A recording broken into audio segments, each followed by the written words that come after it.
The federal government is petitioning Beijing to triple the number of cities where Chinese can apply for Canadian visas, as Ottawa tries to woo not only more students and travelers, but also additional temporary foreign workers.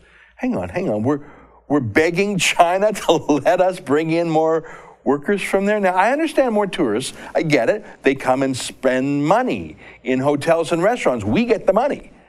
As to foreign students, well, I think they take up spots that Canadian students then can't get. I don't know, maybe it makes sense if we're charging those foreign students so much money that they actually end up subsidizing the Canadian students, but I'm skeptical. There are now 120,000 foreign students in Canada from China alone. That's 120,000 Canadian students pushed aside. Look, I get why government bureaucrats and university bureaucrats love that, but how about ordinary Canadians with kids?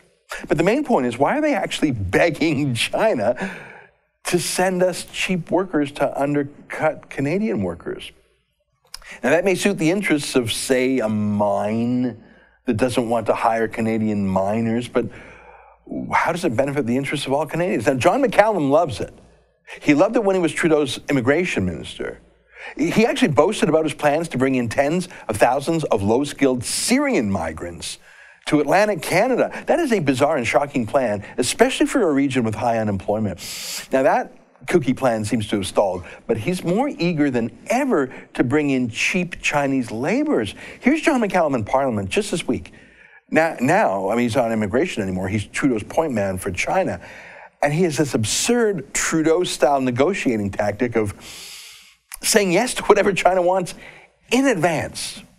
Within 24 hours of arriving in China, I was invited to present my credentials to President Xi Jinping, and I conveyed to him a message from our Prime Minister that can be summarized in 3 words: more, more, more. Or in Mandarin, geng dua, geng dua, geng dua. Is that how you negotiate? Is that how you get something in return for giving something? Say, what exactly has Canada received in return for giving up that top secret laser technology to China's military? What exactly has Canada received in return for unfettered Chinese access to our markets?